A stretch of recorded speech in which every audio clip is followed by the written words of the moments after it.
You are listening to Something Rather Than Nothing. Creator and host, Ken Volante. Editor and producer, Peter Bauer. We got Jakub Ferencik here. I wore my special sweater for you, Jakub. I recently received an Avengers holiday sweater, which is how I understand things right now. This makes a lot of sense. Amazing, I love it. I should have matched you. I have my Philosopher King's T-shirt. So Man, I'm trying. Man, Jakub, you outdid me already. Damn, I tried. Here's the Philosopher King T-shirt. Here I am, going big time Avengers. But obviously the Avengers would be felled by the great wisdom of the Philosopher King. So you win. I take it. Jakub. Yeah, we got Jakub Ferencik, as you know, our podcast resident philosopher, almost a correspondent of sorts, and we've been chatting, of course, be able to check in with Jakub, but we came up with the topic that I've been thinking a lot about, and thankfully for us, Jakub's been thinking and writing and analyzing too. It's about kind of a historical topic here, free speech. And one of the big things I've been wondering about, some of the questions we exchanged back and forth, Jakub, is some speculation whether things have changed, nowadays in talking about free speech. But I know for myself, when I was thinking about this, is tied to an artist that is very important to my son and that I've listened to, Kanye West, and I'm a huge fan of his industrial hip hop and Yeezus, and in culture we see a lot of talk about cancel culture. We see the rise in what we would say is hate speech or problematic speech, harmful attitudes towards others. So big topic, Jakub, but what's going on right now? What's going on right now in these debates? Where are we? Because it feels like things are changed and intense, and it seems like we're encountering, at least in the United States and in other years, more speech that seems injurious or problematic or racist or xenophobic. Yeah. So how do we deal with all this right now, Jakub? Big question. Sorry about that. I think this is a great place to start because, I really think that the debate hasn't changed in the sense of people are either kind of for or against free speech. This is the two categories that we tend to create when we talk about free speech, right? Like people on the right typically now will take a more of a kind of pro free speech attitude because they have some issues with cancel culture as they define it, and that really has been in the public eye because of quote unquote left-wing censorship for the past 5 to 10 years. But cancel culture is not new, right? It's just manifested in different ways. Cancel culture was very prevalent in the early 2000s from the Christian right, for example, and Harry Potter was canceled and now it's canceled for different reasons, right? Back then it was canceled because of sorcery and kind of witchcraft and just paranoia. Witchcraft, and so the Christian right were the arbiters of morality at the time in the early 2000s. So they were the ones canceling. So I think people tend to forget that like these things have manifested in different ways over the years. Right now we have some people on the right are quote unquote scared, or they have some concerns about left-wing censorship on social media. I am less concerned with those things. I think some of that is overblown. The thinkers like Steven Pinker and writers like J.K. Rowling and others have signed this letter in protest of this censorship. So that's kind of some of the rhetoric has been playing out in this ideological space. But I think we have to move away from this demarcation between for and against free speech. I think we have to start talking more about the prevalence of misinformation, disinformation in the public arena. And that's when we, I think, start realizing that, you know, it's not as simple as the right and the left have proposed in the past in different ways. And I can get into some of my concerns there later on. Yeah. Yeah, yeah. Well, I wanted to, and I think, and I think the backdrop is very useful because I've experienced as being engaged with what's going on, culturally. I do recall those pieces. I think back when I was younger, I was around kind of the advent of I was breakdancer into rap music when I was a young kid, and seeing how the cultural shift happened around rap and hip hop, and looking at things like Two Live Crew, it being illegal, a crime to sell that album, to hand over that CD to somebody for money, and Ghetto Boys getting things released in the early '90s. But a lot of that, I can't get it out, or it's illegal to get it out. So even in recent, just kind of American culture, it's been where this has come up. This is filthy. It's degraded. They're wrong, and we can't share what they have. I think the big piece that I wanted to dive into what you had said, Jacob, that helped me think about it was, it isn't just the dichotomy probably doesn't work, free speech, not free speech, but the dynamic piece of information and the question of truth as a philosopher is something that I know, in talking to philosophers, have been vexed lately about. Like, believe there's some true things to say, or that there's and the amount of misinformation, or maybe thinking about cultish type of things and echo chambers in the strong dynamic of persuasion within social media. Is there an issue, a strong dynamic tied to this, about the type of information that people end up expressing? Was that part of your point? Yes, I think what you're referencing there as well is kind of the tide against postmodernism that was, in academia from at least the 70s, maybe slightly before then, and beyond. Some thinkers were having an issue with postmodernism and some associated lines of thinking, such as more relativism and so forth. And so some were kind of raising concerns about, like, okay, so there's no truth. So what does that mean? Everyone has subjective interpretations of events, and so then is a hijab moral? And these questions that don't really mean anything, right? Like, is a hijab moral? Well, it depends. It really depends. Like, is something being oppressive? And if it's not, and in many cases it's not, to my knowledge, a hijab can be a sign of sophistication, for example, in some interpretations, and for many women it is. And in some cases, it has to be oppressive. So I think that's one area as well where, it's difficult to universalize speech and things in general. Like, you can't say that, okay, eating meat in every context is immoral. In some cases, it very much, well, maybe, in some cases, there's cultural leanings to these specific things. And so these have an emphasis on. But a lot of people have been talking about that. And for myself, I think that, once again, I do not tend to enjoy the dichotomy between relativism and objectivism on the one side.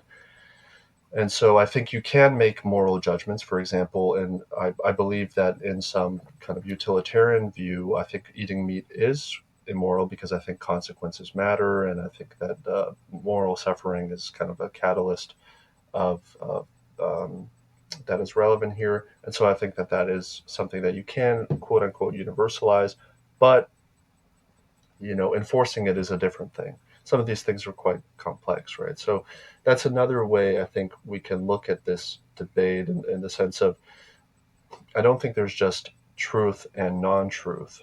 There are a lot of different moral questions, and a lot of them are morally significant for different purposes, and when you apply them to specific scenarios, then you can talk about each case scenario. They tend to be quite complex, the world is nuanced, the world is difficult to talk about, right? Like, it shouldn't be easy to talk about, right? If we're making things easy, then that's probably a sign that we're misunderstanding it in the first place, so that's one kind of further delineation I would put there. Yeah, talking about the dichotomy. We're talking about framing, and the pro free speech, or censorship. This dichotomy doesn't work. How do we frame? How do we begin to frame the idea of beliefs around free speech? Because I'm not saying necessarily that we end up there. We think in categories, right? As philosophers, we try to be like, how do we frame this debate so people can engage in the debate? And what I hear you saying, and I agree with, is that I'm for free speech, I'm against free speech, really doesn't get us anywhere. As a matter of fact, it might impede progress. So what's the frame for entering into this? And also, if you wish to include it, does that where we bring hate speech, the question of hate speech, into the discussion? So one, I think, unhelpful way of framing it is, or at least one way that people have been framing it, and I want to kind of flag it as not particularly helpful, is people tend to believe that humans are kind of a tabula rasa, this blank slate, the John Locke notion, that everything they hear, they believe, right? I don't think that's correct. But there is an aspect to it that is true. I think that's when the misinformation, disinformation stuff comes into play. So I think often we are rational agents. We have to give credit where credit is due. A lot of people who engage in social media, they are rational agents. They have educations. They have years of experience. We can't just call everyone intuitive, walking, irrational people, because that, on the one side, that is elitist, to say that everyone who's engaging in social media is now a possible demagogue, or possibly liking demagogues and harming democracy as it is. I don't think that's true, although I really do believe that intuitions shape a lot of our thinking. And so that's why the way I would frame the debate is not for or against, but rather, where are areas that are particularly harmful, that need censorship because there's a proclivity to believe hate speech or misinformation or disinformation. And so in that setting, there are, for example, let's talk about recent news. Kanye West, or Ye, or however he wants to be called nowadays, has recently been quite anti-Semitic. I don't recall the specifics, but he was doubting the uniqueness of the suffering of the Jewish people in the Holocaust, among other things. Some of his claims on Alex Jones when he platformed him, but also elsewhere. Now, the ahistoricity or anti-historicity of those statements is one thing that we don't have to get into, but for anyone who wants to read about that, Timothy Snyder, Bloodlands, fantastic book that I actually just finished reading, that talks about really the unique suffering of Eastern European Jews, who were a large victim, but also just Jews elsewhere in Europe as well. But they were really transported to Eastern Europe, and 6 million Jews were killed there. And so that's a fantastic book for people to read. But really, what Kanye West has been doing is he's been allowing, or platforming, or giving permission for people to be anti-Semitic, and so some of this is quote unquote harmless, right? So like Jewish jokes, you see them in mass popular culture, right? Like in the movie Neighbors, for example, with Zac Efron and Seth Rogen. The first movie has some Jewish jokes about having a Jew in the oven, quote unquote, talking about pregnancy, right? And so those are kind of morally morally interesting debates around that of like, is this harmful? Would Seth Rogen, who is Jewish, admit this if he could? Is he platforming anti-Semitism in those cases? Those are all interesting questions, and in some cases, I think you really could say that this is that it allows anti-Semitism, but that is something about humor. There's something about comedy that is just difficult to talk about, right? Like this is what a lot of people have dealt with when they talk about comedy and the ethics of comedy. But in Kanye's case, you really saw an uptick of violence against Jews. You saw an uptick of outspoken anti-Semitism and so forth. And so that's where I think you have to draw the line. John Stuart Mill, we're talking about hate speech. John Stuart Mill has this principle that he talks about, and what his understanding is that when you are being hurt or injured, or there's violence against you as a physical being, that's when the free speech ends, or where it should end. That's where your swing should end if it touches your nose and so forth. I think that's a good one. That's a useful one, but there are potential limitations of that phrasing. It's really hard to draw lines in certain situations. That's for the philosophers, for the trained philosophers to come up with. And they have, they've written a lot of essays on this. I've read some of them during my undergraduate days. But in Kanye West's case, it's clear how it's harmful. It's clear how it's platformed hate speech, anti-Semitic speech. And in other cases, it's less harmful, right? Like in the Neighbors case in the movie, it's not entirely clear to me how that would promote vitriolic anti-Semitism. Maybe it is somewhat true. I personally am not particularly fond of that joke, or kind of anti-Jewish or Jewish jokes that reference the Holocaust and being in ovens. I mean, as someone who has been learning about the Holocaust, I've been a teaching assistant for this semester in a class on the Holocaust. It doesn't ring in any way interesting, or it doesn't ring funny to me at all, right? And so maybe it's just because it's really fresh to me. I'm sure that some Jews would find that joke maybe funny, and so difficult, right? It's very difficult. But yeah.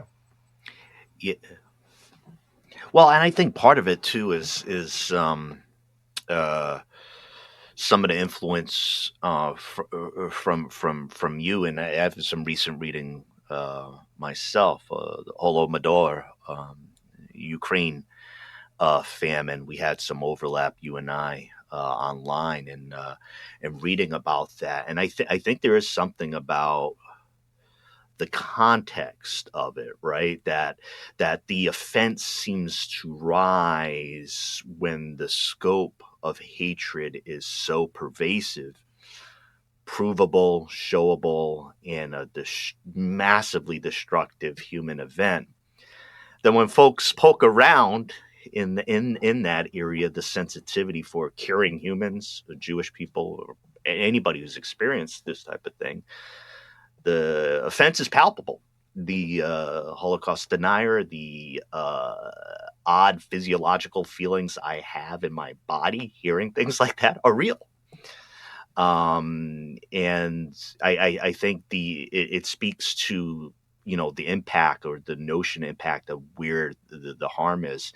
I followed it was interesting for me intellectually, and to then follow after Ye had said those things, the debate within the African American community, because you see these historical antagonisms that sometimes in being from the East in New York City, knowing about kind of conflicts or portrayed conflicts between Jewish people and Black people and Korean people, it plays and plays into this. But I think, like you said, with your recent reading or historical understanding, the damage that can be done to the unleashing of falsehood, or if we define it as hate speech, is of such a human concern that's why I think this debate comes about. Jacob, best try at this. I follow Southern poverty law, tracking of hate groups, activity, things like that. But what is hate speech? Because if the debate is normally framed, your hate speech is this, and these whether it's liberal and all these things that they want, they hate us Christians and us trying to live a proper life. Like, what? How do we frame that? What is, if something's getting to hate speech? What are we doing right there? What is hate speech? Hate speech. I don't have a prepared definition for you, but I think some type of hate speech is just going to happen in society. It would be difficult to outlaw hate speech as such. What you can outlaw definitely is speech that is causing or calling for violence. And there's these examples of, okay, you're in a crowded theater and someone shouts fire, right? And this is used as an example historically as that's illegal or something. And actually in the US, to my knowledge, that's not illegal. As it's kind of used as like an incorrect example, as something that isn't really illegal. Yeah. There are other things that would be illegal, but it depends on the country to country. I mean, in the US, it's not illegal to deny the Holocaust. In Slovakia, my home country in Europe, it is illegal to deny the Holocaust. In Germany, it's illegal to deny the Holocaust. And, people have been publicly tried for such acts. And I don't recall what the law is in Canada. And so, there are like kind of these unique cases that you can point to. But I think outlawing hate speech will be difficult for precisely the reasons that you outlined. It's very difficult to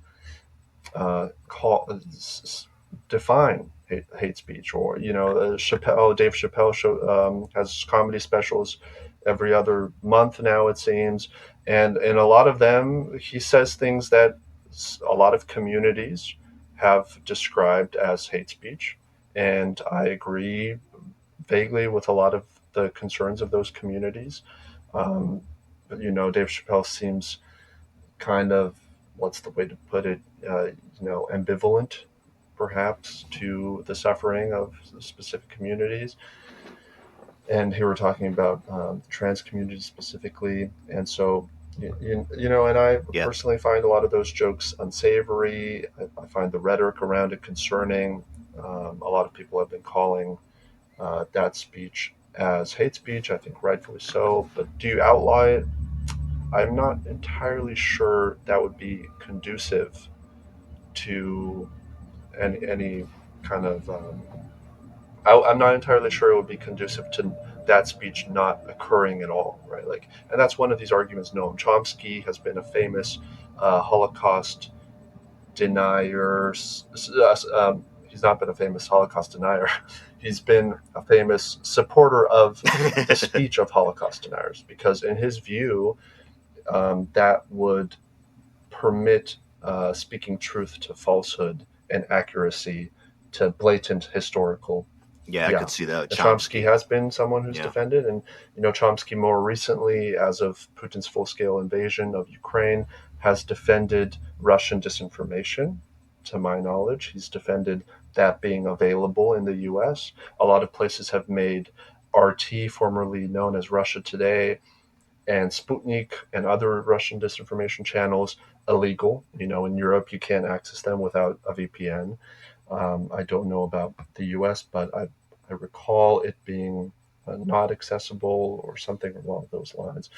And Chomsky has once again said that you should be making those things available because that speech is just going to be around in general. And I don't know if I entirely believe that, actually. I would be more on the side of the fence of let's disallow the chief orchestrators of this speech. We can allow people discussing that speech amongst themselves, or we can allow people believing inaccuracies. You just can't police people's beliefs in that way. That's just not going to work. This Orwellian fantasy, it has been tried, and it just doesn't work. We can't police people's beliefs, but you can police people's ability to share that. And I think there's a strong argument for censorship because people tend to believe some of this stuff, and it's harmful.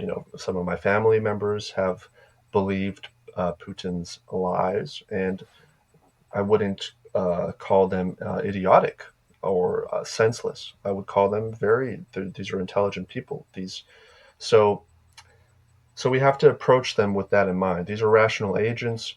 It's not enough to just say that that they can't make up their own minds. They can. We should allow speech. We should allow them to discuss things. But at the same time, I think there's a strong case to be made about censorship because of the prevalence of disinformation, because of how it's influenced democracy and the state of politics. In Brexit 2016, that happened with Trump's election as well, right? Like a lot of narrative-centered approach to speech that is persuasive, that is also disinformation and misinformation. Immigrants are not stealing jobs, unfortunately. It's more nuanced than that. But those things are persuasive for a lot of people. And so you have to allow that dialogue. You can't tell people that that's hate speech and now it's illegal.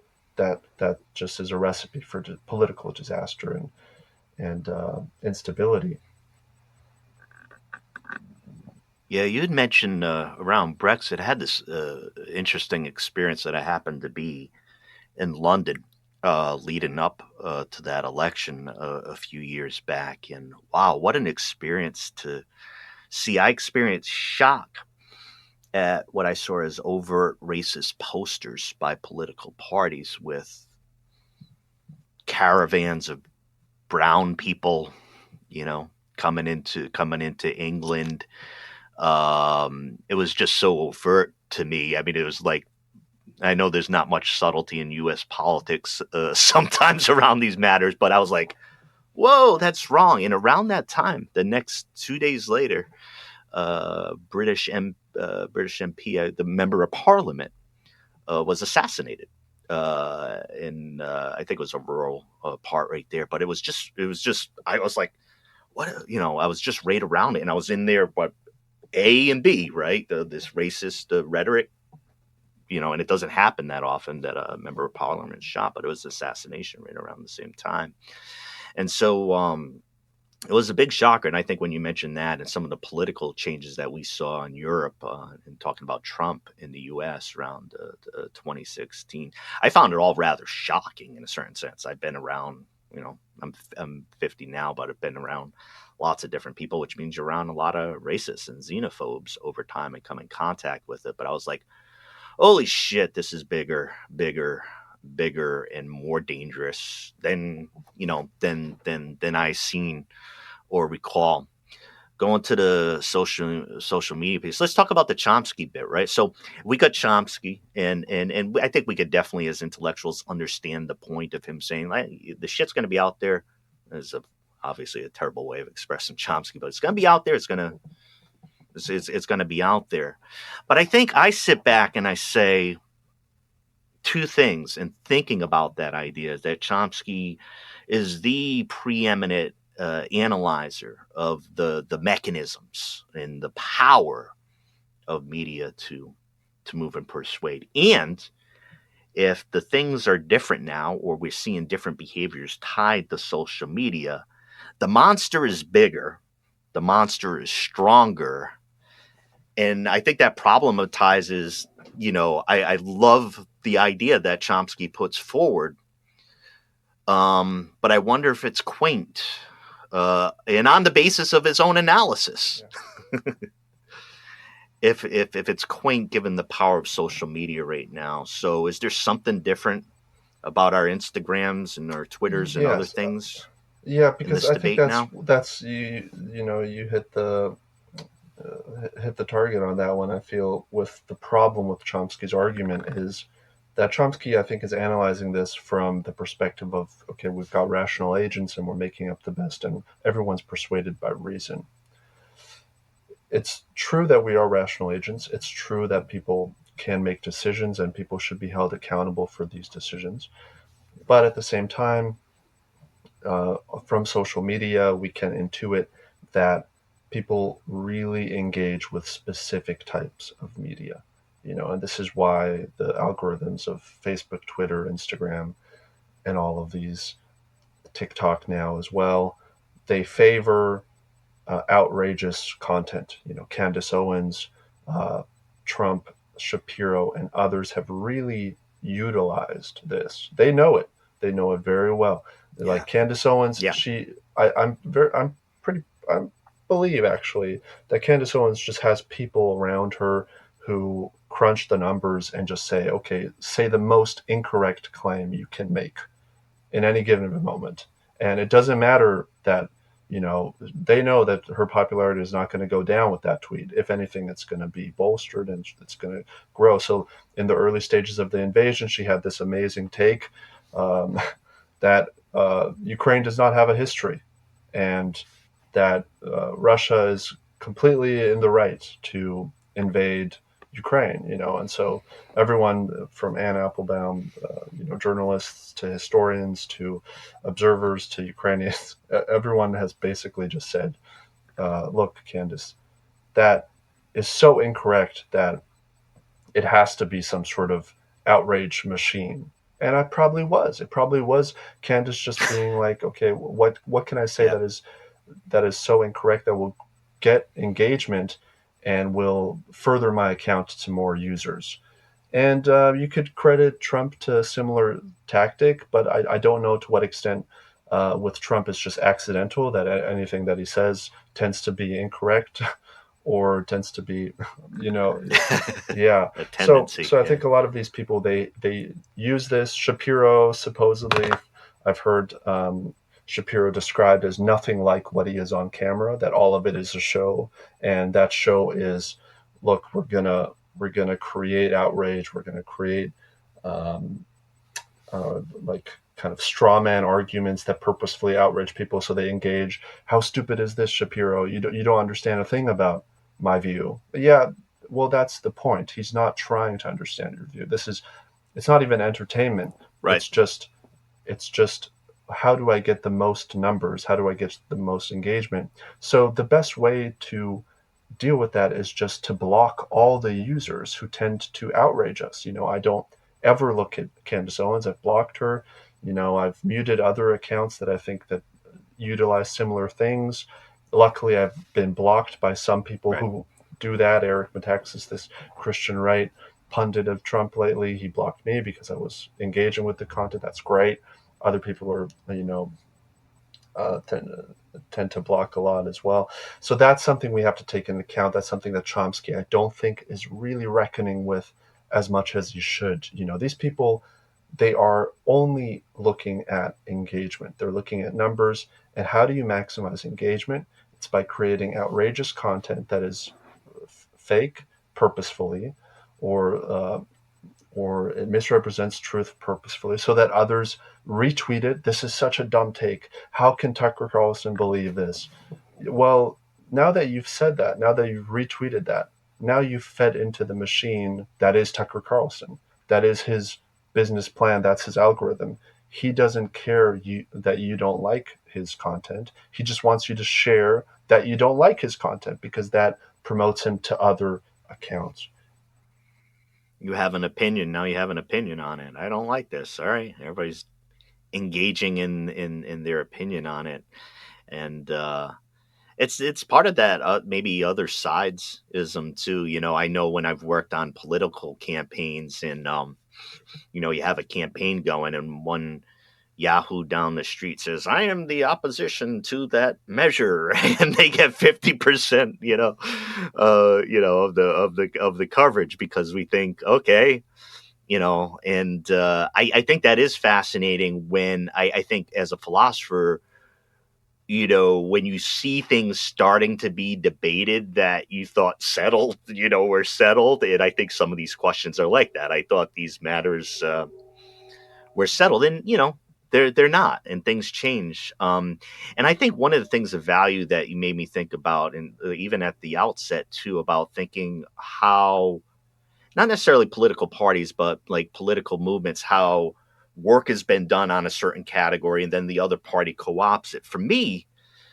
like the whole Trump media thing, for me, an experience since prior to like in the 90s, where the left in the US was like, look, this is corporate news.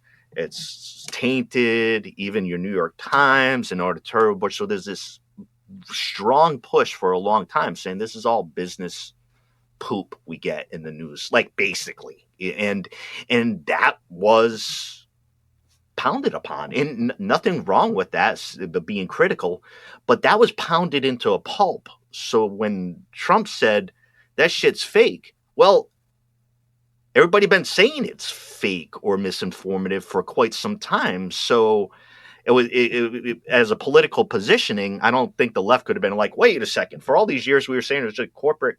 It was true. And I really think it made a mess, at least as far as a political opportunism around it. I think Trump had just taken the work that the left had done and seen, see, they told you it was crap. And I'm telling you it's crap too. It's crap. So a lot of the work had already been done for other purposes, I think, but left us where we are. Hard transition, Jacob, because I never get a chance to ask you. Have you here? How's the guitar playing going? What well, about you your know music? what? I actually just today sold the beautiful Ibanez blue guitar that I had. So that's how my guitar playing is going in a nutshell. I'm now I have my guitars on different continents. Basically, I have them on the West Coast. I have them in Slovakia, and I don't have any guitar with me in Montreal. And so I've got my Vic Firth practice pad here with my Dave Weckl signature signed Vic Firth 5A drumsticks, and that's what I do. That's how I spend my musical energy now. And unfortunately, I don't have a guitar with me. It is sad. I picked up a guitar the other day and I was just kind of playing and I was like, oh, I don't feel it. I feel like I play so much worse than I used to. So yeah. Oh It's yeah, just yeah, yeah. yeah. Give It's it been to me. months.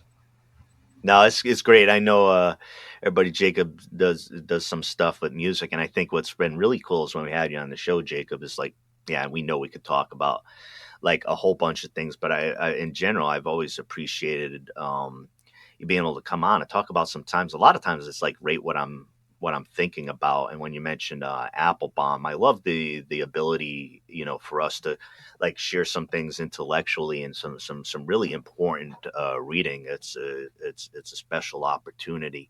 I wanted to know, I do this show, and you hit some of the harder philosophy, but you're an artist, and you think about art. What about just general speculative thoughts as far as how's this? I mean, we are talking about art. We're talking about um, musicians.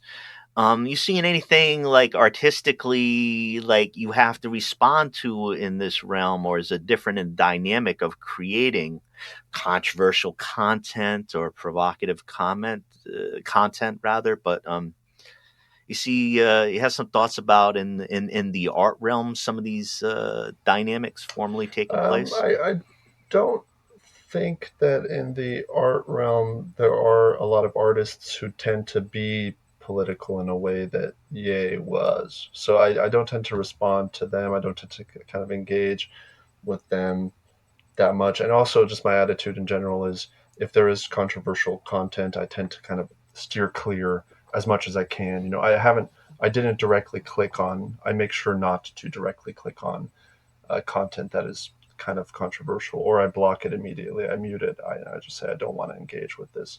I think we have to reposition our way of. We can't be passive consumers of social media anymore. Like it's harming us too much. We have to really, like, when I'm on social media, I try to be actively engaging.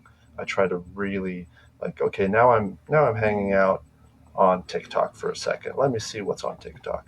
And then I leave TikTok and I don't passively engage. But when it comes to artists who people who should be on the lookout because of how awesome they are, let me give you let me give you one. At least Polyphia has been fantastic. It's kind of this instrumental rock, uh, if we can call it that, instrumental metal, kind of math rock or something. I think some of the kids are calling it. Yeah, yeah. Yeah, So yeah, yeah. Polyphia has been Yeah. releasing really exceptional music. I forget the main guitarist's name, something like Tim or Ted or something like this, and really good stuff. I mean, I've been a fan of John Mayer's nostalgic album, his sob rock, kind of a homage to the influences that have shaped him. And I think, in general, like it is an exciting time for music. It is an exciting time for Yeah. this, and I think that all of these musicians, they've really been utilizing social media in a good way, and a lot. I think most of them tend to steer clear from purposefully being controversial, like EA, and so that's good to see. But I mean, at a certain point, we will have to ask ourselves, like, are others going to be like EA? Are they going to try to say inappropriate things on Sway and other news sources so that they can garner discussion about them? And I think it's likely that if it doesn't have a real backlash, and he's had some backlash. Okay, Adidas has canceled him, so to speak, but he needs more backlash, 100%, because a lot of people are definitely in support of that. Yeah, yeah, I hear you. It's a tough topic, and it's a really good topic. Yeah, Jacob, I really appreciate you taking the time and, like I said, connecting around the books. I'm reading right now Cormac McCarthy's two new books. Long awaited 15 years or so. The Passenger, the first one, and Stella Nice. Maris, which is I've read as a philosophical physics discussion of the nature of the universe set in 1972 Mhm. Black River Falls, Wisconsin. Well, Those are my books nonfiction or late in the year. But before I let you go, I mean, you're a big book guy like me, and I get to indulge myself a bit. Before I let you go, you gobble up those books pretty regularly. What do you see as being something you've run into right now, or going into 2023, the type of thing where you get your head ready intellectually for what you see coming? yeah, What you been digging? I appreciate this question a lot. So yeah, as I was mentioning, I just finished Timothy Snyder's Bloodlands, which I found quite informative. People have been critical of it because, quote unquote, there's a Polish bias. I didn't see the Polish bias in it. I think he's fairly balanced. I would want him to focus a little bit more on the ethics of collaborators in the kind of Ukrainian, Polish, Belarusian collaborators, but he talks about it briefly. I've really been enjoying From Peoples into Nations by John Connolly. John Connolly is this titan in the Slavic studies. He's a historian, and he talks about the history of Eastern Europe. Really good book that just came out was by Maria Ressa, I think her name is pronounced. She's a journalist out of the Philippines. Her book, How to Stand Up to a Dictator, I found quite good. It talks about some of the stuff that we've been talking about in social media. And Yeah, I actually recently bought Zelensky's collection of speeches, which I'm trying to look at it. Something like A Message from Ukraine is the title of the book. Yeah. And that's just a gotcha. collection of speeches. All of the proceeds go to an initiative that supports Ukraine. So that's also great if people want to check that out. But I mean, as you're saying, there's so many. I have a collection of Ian Kershaw's a historian, two books that he wrote on the 20th century that I really want to read. I want to read The Future is History by Masha Gessen. Ben Rhodes' After the Fall. There's so many. I mean, so many books. The holiday seasons. Yeah, well, that's why I hit you up for them, and I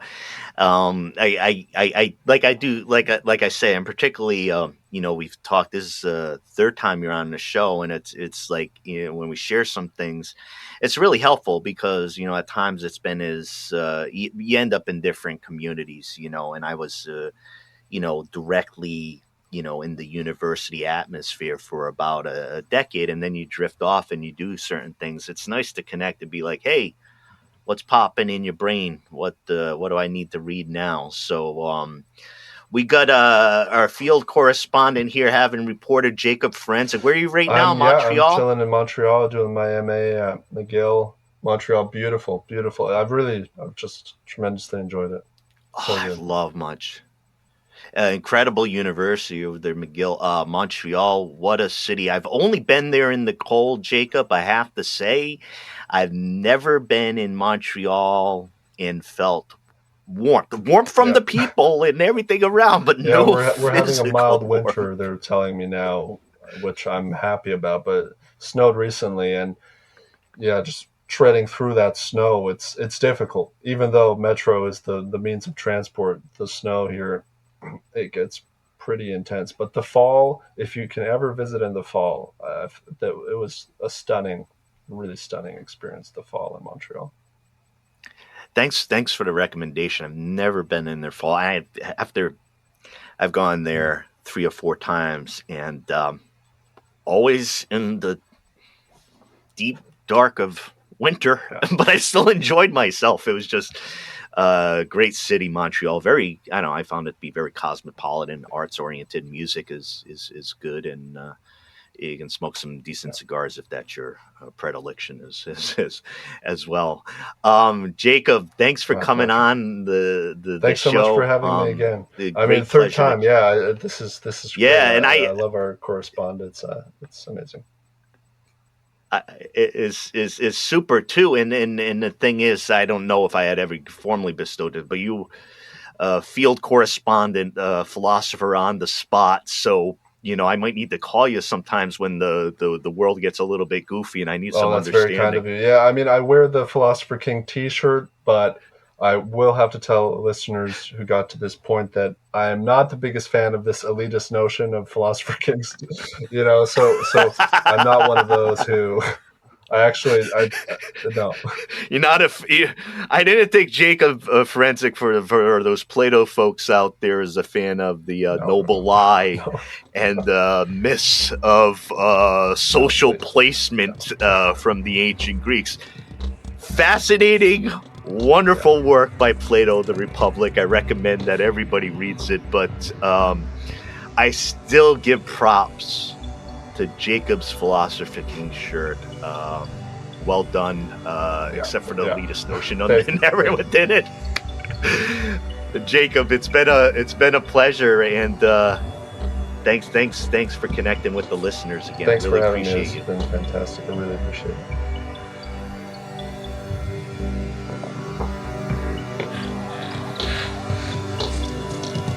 This is Something Rather Than Nothing.